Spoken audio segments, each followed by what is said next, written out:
এইবাৰ ৮,০০০ ৬,০০০ টকালৈকে কিস্তিৰ ধন পাবলৈ সক্ষম হ'ব। তো এইখিনিয়ে আছিলে আৰু লগতে ইম্পৰ্টেণ্ট কথা যিটো কাৰণে আপোনালোকে অপেক্ষাই ৰখি আছিলে PM কিষাণৰ আঁচনি ধন কেতিয়া মোকলাই দিয়া হ'ব, সেই মোকলাই দিয়া তাৰিখটো হয়। লগতে EKYC যদি দিয়া নাই EKYCও কৰি থ'ব আৰু তেতিয়াহে আপোনালোকৰ নিজৰ ধন একাউণ্টত জমা হ'ব। আৰু যিসকল অযোগ্য প্ৰাৰ্থী হয়, যিসকলে পাব নালাগে, তেখেতসকলৰ ভেৰিফাই যদি ধৰা পৰে। নমস্কাৰ, সকলোকে শুভজিকাটা চেনেললৈ স্বাগতম জনাইছোঁ। সকলোকে স্বাগতম জনাই পেলাই এটা কথা ভাল খবৰ দি ল'ব বিচাৰিছোঁ। প্ৰথমতে PM কিষাণৰ যি 20 নম্বৰ কিস্তিৰ ধন আছিলে, সেই ধনৰাশি কেতিয়া মোকলাই দিয়া হ'ব, লগতে অৰুণোদয় আঁচনি যিসকল মহিলাই নতুনকৈ আবেদন কৰিছিলে তেখেতসকলৰ একাউণ্টত কেতিয়া ধন সোমাব আৰু যিসকল পুৰণা হিতাধিকাৰী আছিলে তেখেতসকলৰ কেতিয়া সোমাব।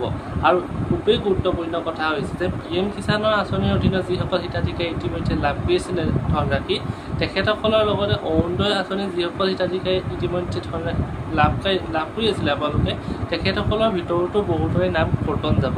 এতিয়া কাৰ কৰ্তন যাব আৰু কোনে নতুনকৈ ধনৰাশি পাব আৰু হিতাধিকাৰী হ'ব, এইটো ভিডিঅ'ত আলোচনা কৰা হ'ব। সেইটো কাৰণে শেষলৈকে চাওক আৰু প্ৰথমবাৰ যিসকল চেনেলত আহিছে প্লিজ চেনেলটো ছাবস্ক্ৰাইব কৰিব আৰু কাষৰ বেল আইকনটো প্ৰেছ কৰি লাইক কৰি দিব। তেতিয়াহ'লে আহা দেৰি নকৰি ভিডিঅ' আৰম্ভ কৰিছোঁ। অৰুণোদয় 3.0 কাৰণে ডিচেম্বৰ 2024 পৰাই আবেদন আৰম্ভ হৈ গৈছিলে। আৰু লগতে যিসকল মহিলাই আগতেই পৰা আপোনালোকৰ অৰুণোদয় 2.0 বা অৰুণোদয় প্ৰথমবাৰ তেখেতসকলে হিতাধিকাৰী হিচাপে ধন লাভ কৰি আছিলে, তেখেতসকলেও চৰকাৰে এখন তালিকা প্ৰস্তুত কৰি পেলাই সকলোৰে গাঁওসমূহত দিয়া হৈছিলে আৰু তেখেতসকলে যাৰ তালিকাত নাম আহিছিল তেখেতসকলে নিজৰ এখন ফৰ্ম দিয়া হৈছিল আৰু সেইখন ফৰ্ম সেই এজন হিতাধিকাৰীৰ কাৰণে দিয়া হৈছিল। সেই ফৰ্মখন বেলেগে জেৰক্স কৰি পেলাই বেলেগক দিব পৰা নাছিল। গতিকে যিসকলৰ কাৰণে আহিছিলে হিতাধিকাৰীৰ কাৰণে ফৰ্মখন, সেই ফৰ্মখন ফিল আপ কৰি তেখেতসকলে আকৌ জমা দিছিলে আৰু নতুনকৈ যিসকলে আবেদন কৰিছিলে তেখেতসকলেও আবেদনখন এপ্লাই কৰিছিলে বুলি ক'ব পাৰি। আৰু সেই আবেদন কৰা ফৰ্মখন এতিয়া অনলাইনভাৱে তেখেতসকলে চেক কৰিছে, ফৰ্ম ফিল আপ কৰি থকা হৈছে চৰকাৰীভাৱে। আৰু সেইসমূহ যেতিয়া কমপ্লিট হ'ব তেতিয়াই তেখেতসকলে অৰুণোদয় নতুনকৈ ধন লাভ কৰিবলৈ সক্ষম হ'ব। আৰু এতিয়া কথাটো হৈছে তেখেতসকলে যিহেতু অনলাইনভাৱে তেখেতসকলে চেক কৰি আছে, ভেৰিফাই কৰি আছে, যদি তেখেতসকলৰ সোনকালে হয় হয়তো জুন মাহৰ ধন তেখেতসকলে জুনতে দিব পাৰিব। আৰু যদি তেখেতসকলে অনলাইন ফৰ্ম ফিল আপ যিসকল তেখেতসকলে ভেৰিফাই কৰি আছে তেখেতসকলৰ যদি অকণমান লেট হয় তেতিয়া অহা মাহত নেক্সট মাহৰ 10 তাৰিখৰ ভিতৰত মোকলাই দিয়া ধন খুবেই চান্স আছে। অৰ্থাৎ অৰুণোদয় যিসকল নতুনকৈ আবেদন কৰিছিলে, লগতে যিসকল পুৰণা হিতাধিকাৰী আছিল তেখেতসকলেও জুলাই 10 তাৰিখৰ ভিতৰত অৰুণোদয় আঁচনিৰ ধন পাবলৈ সক্ষম হ'ব বুলি সম্ভাৱনা কৰিব পাৰি। লগতে যদি নতুনকৈ আবেদন কৰিছিলে তেখেতসকলে নিজৰ বেংক একাউণ্ট আধাৰ কাৰ্ডৰ লগত লিংক কৰি থ'ব যাতে তেখেতসকলৰ কোনো ধৰণৰ সমস্যা নহয়। লগতে EKYC যদি দিয়া নাই EKYCও কৰি থ'ব আৰু তেতিয়াহে আপোনালোকৰ নিজৰ ধন একাউণ্টত জমা হ'ব। আৰু যিসকল অযোগ্য প্ৰাৰ্থী হয়, যিসকলে পাব নালাগে, তেখেতসকলৰ ভেৰিফাই যদি ধৰা পৰে তেতিয়া তেখেতসকলৰ নেক্সট মাহত যেতিয়া বেলেগৰ ধন সোমাব, নতুন যিসকলে এপ্লাই কৰিছিলে তেখেতসকলৰ ধন সোমাব। আৰু যিসকলৰ অযোগ্য বুলি বিবেচিত হ'ব তেখেতসকলৰ কিন্তু তেতিয়াৰ পৰা তেখেতসকলে ধন নাপাব। অৰ্থাৎ নতুনকৈ যিসকলে আবেদন কৰিছিলে তেখেতসকলে পাব আৰু যিসকল অযোগ্য বুলি বিবেচিত হ'ব তেখেতসকলে অৰুণোদয় আঁচনিৰ ধন সেই সময়ৰ পৰাই লাভ কৰিবলৈ সক্ষম নহ'ব।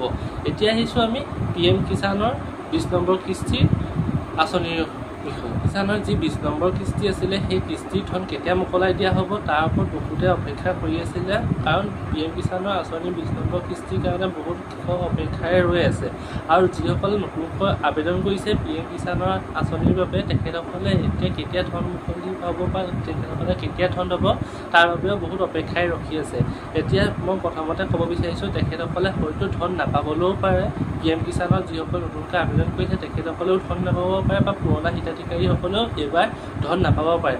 আৰু কিছুমান PM কিষাণৰ আঁচনিৰ অধীনত যিসকল খেতিয়ক আছে তাৰে কিছুমানে এইবাৰ 2,000, 4,000 নহয় 6,000, 8,000 টকালৈকেও হয়তো তেখেতসকলে এবাৰ ধন লাভ কৰিব পাৰিব। এতিয়া কোনে পাৰিব সেই বিষয়ে ইউটিউব ভিডিঅ'তে ধুনীয়াকৈ মই বুজাই দিছোঁ, শুনি লওক। যিসকলে ফাৰ্মাৰ ৰেজিষ্ট্ৰেশ্যন এতিয়ালৈকে কৰা নাই তেখেতসকলক কৈছোঁ সোনকালে ফাৰ্মাৰ ৰেজিষ্ট্ৰেশ্যন কৰি লওক। ফাৰ্মাৰ ৰেজিষ্ট্ৰেশ্যন যদি আপোনালোকে নকৰে তেতিয়াহ'লে আপোনালোকে PM কিষাণ আঁচনিৰ অধীনত যি আপোনালোকে ধন লাভ কৰিছে সেয়া ধন লাভ নকৰিব।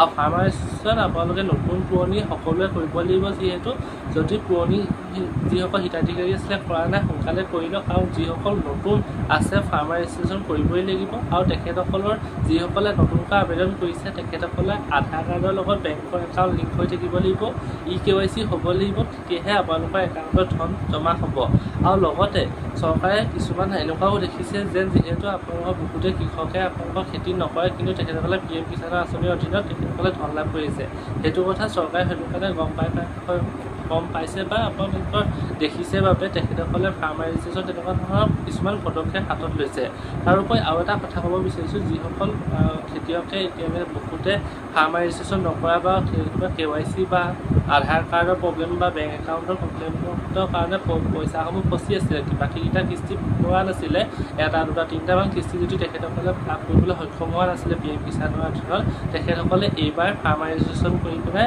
আটাইকেইটা কিস্তি একেবাৰতে আপোনালোকে পইচা লাভ কৰিবলৈ সক্ষম হ'ব সেইটো কাৰণে কিছুমান কৃষকে এইবাৰ 8,000-6,000 টকালৈকে কিস্তিৰ ধন পাবলৈ সক্ষম হ'ব তো এইখিনিয়ে আছিলে আৰু লগতে ইম্পৰ্টেণ্ট কথা যিটো কাৰণে আপোনালোকে অপেক্ষাই ৰখি আছিলে PM কিষাণৰ আঁচনি ধন কেতিয়া মোকলাই দিয়া হ'ব সেই মোকলাই দিয়া তাৰিখটো হৈছে 20 জুন তাৰিখ অৰ্থাৎ অহা মাহৰ 20 জুন তাৰিখে আপোনালোকৰ এই মাহৰ 20 জুন তাৰিখে আপোনালোকৰ ধন আপোনালোকক মোকলাই কৰি দিব আৰু অফিচিয়েলকৈ যেতিয়া নটিচ আহে মই আপোনালোকক নিশ্চয় জনাই দিম তেনেহ'লে আজিলৈ আহিছোঁ ধন্যবাদ।